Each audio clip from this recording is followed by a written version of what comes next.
starters, I'm going to talk about curl type.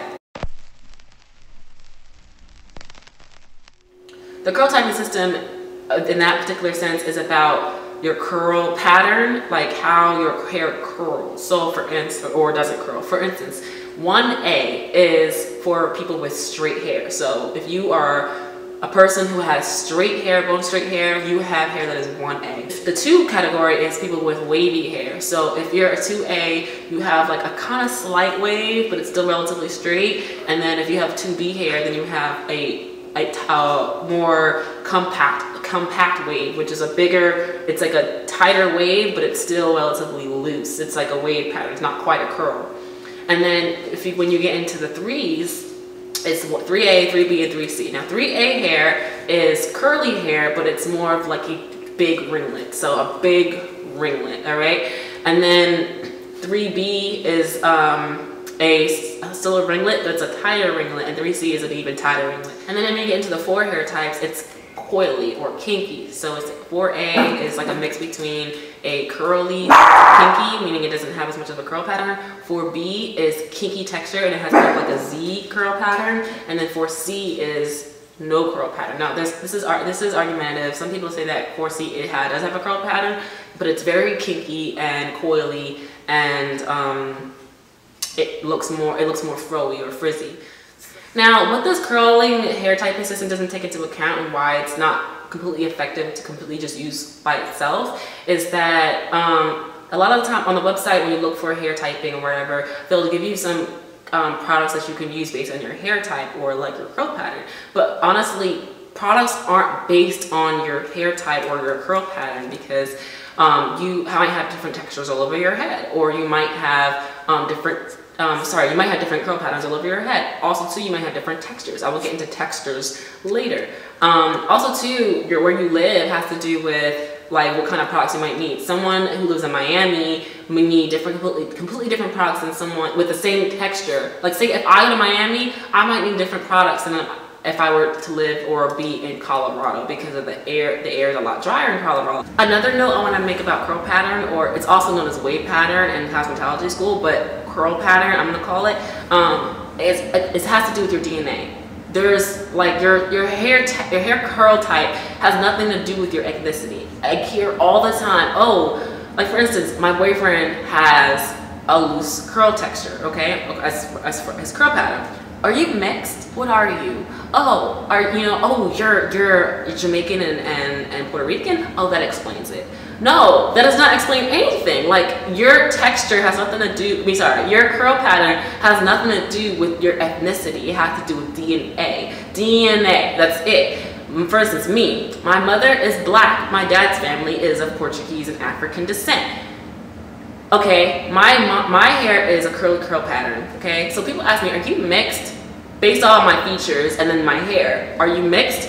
Then I have to explain to them that I'm black, but I also have Portuguese in me. And then it's, that explains it. Oh, the Portuguese is why your hair is curly. No, actually, my mom's hair is a looser curl pattern than my dad's, and my mom is the one who's 100% black. Or she's black, okay? Whereas my dad is mixed, okay? So it's like, that doesn't make sense. Like, your ethnicity has nothing to do. You could be African with straight hair. You could be African with wavy hair. You can be Asian with kinky hair. I've seen Asians with kinky hair. You could be white with kinky hair. I've seen some white people with kinky hair. And also, as far as being mixed, there's no such thing as mixed hair. There's no such thing whatsoever. I know a girl who's mixed. Mixed as in biracial with white and black. Her mother's white, blonde hair, and her father is African American. She is like a medium olive skin tone with blonde hair, but her hair is kinky. It is so kinky. It is 4C hair, kinky blonde hair. She's mixed. But then I know another mixed person whose mother is white, blonde hair with an African American father. Her hair is brown, and she has wavy 2A hair, which is very loose and silky, and she's brown skin. Like, mixed doesn't have a look. It has to do with what your DNA pulled from whichever parent. You're 50% your mother, you're 50% your father, but the DNA pulls from 50%, not whatever 50% it wants to pull from. So you're 100% me, it's gonna pull 50%, say I'm white, okay, and I'm blue-eyed, blonde hair, right? It might pull 50% of me, but it doesn't necessarily is gonna pull the blue eyes from me, or it doesn't necessarily means it's gonna pull the blonde hair from me. It can pull whatever it wants from me, okay? And it'll make a combination of a mixed child. That is what it means. Being mixed doesn't identify what your hair is gonna look like, doesn't identify what your skin tone is gonna be. I'm sorry, I had to make a little rant about that because I really can't stand when people say, oh, you got mixed girl hair, or you're mixed, that's why your hair is like that. No, there's plenty of African-American women, there's plenty of black women, there's plenty of Afro-Latinas, there's plenty of Africans, there's plenty of European Africans, or European African-American, African, whatever. Black people are so versatile.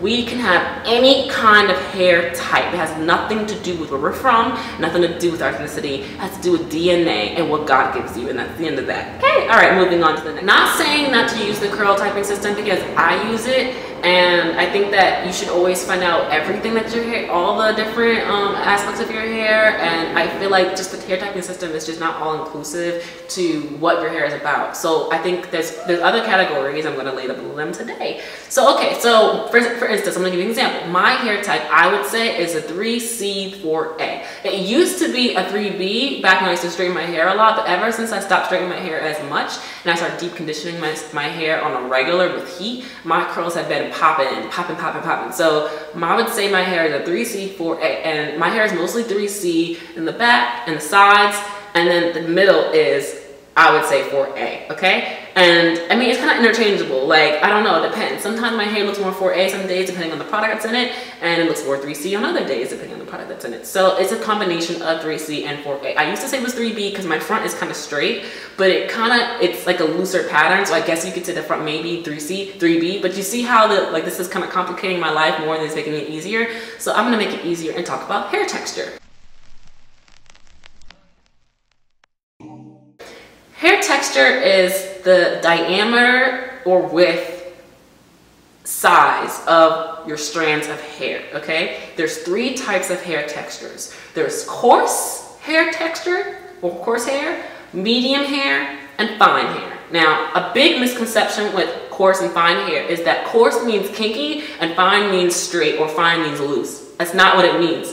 Texture is about the thickness or thinness of your hair strands, okay? I have medium hair strands. If I look at my hair, my strands aren't that thin and they're not that thick. They're medium. Now, if you were to look at my boyfriend's hair, he has coarse hair, okay? I would say his texture is a little bit thin, a little bit looser than, I would say his curl pattern's a little bit looser than mine. I think he has like 3B, 3C hair as his curl pattern, but his texture is way coarser than mine. It's frizzier and is way coarser than mine. The strands, if you look at the strands of his hair, it's as thick as like a needle. That's how thick his strands are. So he has coarse textured hair, whereas someone else I know has thin hair. The hair strands are very fine, meaning that they're more prone to breakage. Blake, my boyfriend, his hair is so thick that he can do a lot with his hair and it doesn't break because the strands are so sturdy and thick that they don't break. Whereas I know someone else who has thin hair whose hair breaks so easily and breaks off like here and there and left and right because it's so thin. And this is what you need to take into account when dealing with your hair. And this is why it's important, because your curl pattern doesn't affect how much your hair is going to grow, how much length they're going to retain. It's about the texture, because if you have straight hair and it's fine, you're more prone to breakage because it's so thin it can snap off. But if you have kinky hair and it's coarse, you're more likely, not like my cousin Ricky. She has very coarse, kinky 4C curl type hair. So her strands are as strong as, like, I don't even know what. Like, her hair strands are so strong and thick, and I don't want to compare her to horsehair, but it's like horsehair because it's so coarse and so thick and strong and sturdy that I could do whatever and her hair is still standing. And it could be the opposite. I know somebody who has 4C hair, another curl pattern, or like a kinky curl pattern, it's fine strands. Her hair breaks left and right because it's so fine. But then I know another girl who has like 1A hair strands that are thick as heck, and her hair is so sturdy and grows to her butt because it's so thick. So this actually, honestly, is more important texture is more important, I would say, than curl pattern as far as the care of your hair, because this is what's going to affect how you deal with your hair. If you have fine strands, you need to be more diligent about how you care for it. If you have coarser strands, you should still be diligent, but you don't have to worry as much because you know your hair can withstand that kind of tension. So the next factor in hair structure is density. Density has to do with how many strands of hair are in per square inch on your head. There's high density, medium density, and low density. High density means you have a lot of strands per square inch on your head. You have many strands. So people, Chica, you're ruining my video. High density means that a lot of people, if you look at their hair and they flip their hair and you can't see it part, it's because they have a lot of strands in their hair. It's dense. Or women who have fat hair. Like if you look at a woman and then she has a lot of hair, it's just thick, it's all over the place. It has to do with how many strands are on her head per square inch. Medium density, which is what I have, medium density hair is like, I guess, average, if you will. You have a medium amount of hair on your head. Low density is people with, okay, so a person with high density hair is someone like Mona's hair. She has a lot of hair per square inch on her head. Someone with low density hair is someone who, you can see their scalp, like it's very easy to see their scalp, if they move their hair, their scalp is very visible. A person who has very low density hair is Parmsy here on YouTube. Check her out so you can see the difference in high and low density hair, or medium, which is what I have. There's a lot of people that talk about how could you get your hair fuller or thicker. Density has to do with genetics once again, and there's nothing you can really do to make your hair actually thicker or actually fuller. You could use certain products that pump up the hair strands to make it appear like it's thicker, but once you wash it out, it's gone. So it's not really going to actually make your hair thick. It has to do with your DNA. And density has also to do with the amount of follicles that physically reside in your head, which is predetermined at birth. So you can't add more follicles or more pores or more strands into your head to make it more high dense. All right, so the next thing in structure of hair is porosity. There's high porosity, medium porosity, and low porosity. High porosity is hair, I'm probably going to make a video on how to do this because there's a test on how you can determine your porosity. High porosity is hair that where the cuticles, let's say this is the cuticle, and let's say this is the hair shaft and this is a cuticle. If it's really, when the cuticles are lifted, that means that water, it's about the absorption of water. So water can enter the hair shaft. But it also means that water can easily leave the hair shaft. So you need to do things to keep your hair very moisturized and locked in. And then medium porosity is kind of like your hair water can absorb into the hair, but it can also moisturize the hair very well, but it's kind of in the middle. Low porosity hair is when the cuticle is completely shut. And that means it takes a lot of effort for the water to get into the hair, but once it's in there, it's in there. You don't really need to do a whole lot to keep it in there. It's about using a lot of moisture products to get the water in there, and then of course using a sealant to lock the hair in. But you don't really need to use as much oil. You need to use more moisture products because you need to get the water into your hair. Whereas high porosity, you need to use more butters because the water gets in there easily, but you need to lock it in there because otherwise it'll escape and it'll leave. And that's what porosity is. It's very important in what you need to do for your hair. So if you have low porosity hair like me, I have low porosity hair. Actually, no, I have a mix. Majority of my hair is low porosity. The only part of my hair that's high porosity is the crown. And my crown is so prone to breakage, and that's because the water goes into the shaft of the hair and then it escapes the shaft of the hair. So I have to do things to make sure the moisture is locked in there so it does not come out, so my hair and the crown doesn't break. So I just do it all over my head because, I mean, who can have enough butter? Who can have enough shea butter? Who can have enough oil in their hair when you're natural, right? So what I do is I use the lock method, or the LCO method, which is liquid, cream, oil. And I put the liquid in my hair, which is obviously water, and I also have a leave-in, which adds even more moisture, so it caters to adding the moisture in my hair for my low porosity hair. And then I use a cream to even add even more moisture in my hair, which is amazing for my low porosity hair. And I deep condition, so I open up my cuticles a little bit that are low. My low porosity cuticles open a little bit so it could get that moisture in. And then when I finish deep conditioning, I seal it with an oil or a butter, and that locks in that moisture for my high porosity hair so that the water doesn't escape. That's what high and low porosity is. And it's actually even more important than curl pattern. You really need to know your porosity so that you can properly get the right products for your hair or do the right methods for and techniques for your hair. And the last factor in porosity is you can kind of alter. The thing about porosity is you can alter your porosity. Most people, most naturals, have low porosity hair naturally, which means your cuticles are very smooth and they don't absorb moisture easily, but once the moisture is in there, it's locked in there. But you can go from low porosity to high based on thermal treatments, chemicals, coloring your hair, different things like that can cause you to have high porosity, because in order to, let's say, color your hair or bleach your hair, you have to open your cuticles to allow that color in. So once it opens the cuticles can't close all the way back to the way they were. So now you have, let's say, medium porosity, and if you do it again, it might go to high porosity, or it can turn to high porosity the first time depending on how your hair takes the treatment.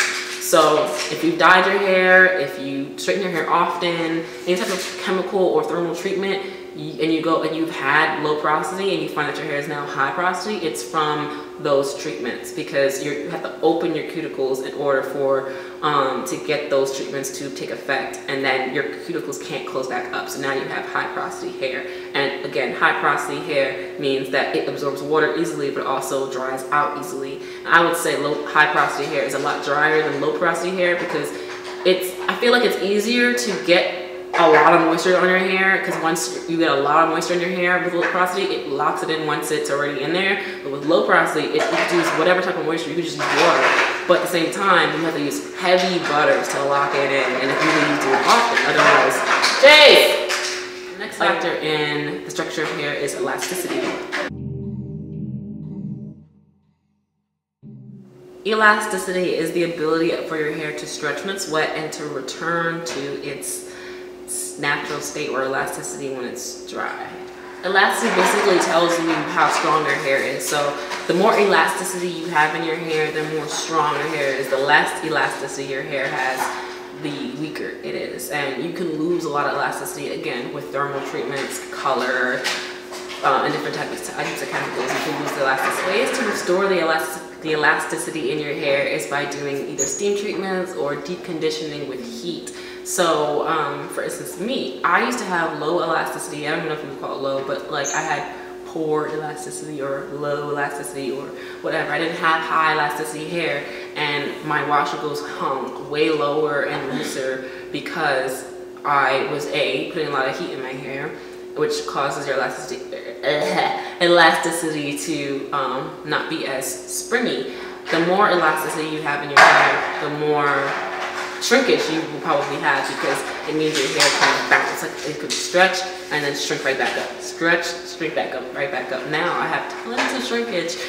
Shrinkage I never had because I have more elasticity in my hair, because I deep condition with heat, and heat meaning low heat as in it's not direct, and it opens my cuticles, allows the moisture in, and it creates more elasticity in my hair. And I don't straighten my hair, which is dry heat, as much as I used to. So now my hair curly, my washicles are like shoulder length, and where my hair is like below bro strap length, and now my washicles are shoulder length, whereas before my hair would be below bro strap length and my washicles would be like down here, because I had less elasticity. It wasn't as healthy either as before. Chase, stop. You want more elasticity because you want your hair to stretch with you. So like if you're combing and it pulls your hair, instead of it breaking because you don't have a lot of elasticity, it'll just move with the comb. And then as soon as you let go, it'll spring right back up. That means your hair is healthy and thick and strong. So yeah guys, that's basically it. This video was just supposed to help you guys understand a little bit more about your hair and your hair structure, and understand that the curl typing system isn't going to help you with products. It's not going to help you with your hair. And looking at another 3C girl isn't going to tell you what your hair is going to look like once you style your hair, because all the other factors like texture, density, elasticity, and what else did I say? Porosity is all going to play into account with how your hair is going to look at the end. My 3C4A hair doesn't look like someone else's 3C4 hair. It's because I have different factors in my hair than they do. So take all those things into account and understand that the curl typing system is not all-inclusive as to what your hair will look like once you finish styling it. And the boom, boom, boom of what curly hair needs. Cleanser, deep conditioner, leave-in, moisturizer, styler, and that's it. I hope this video was helpful, and I'll see you guys in the next one. Bye.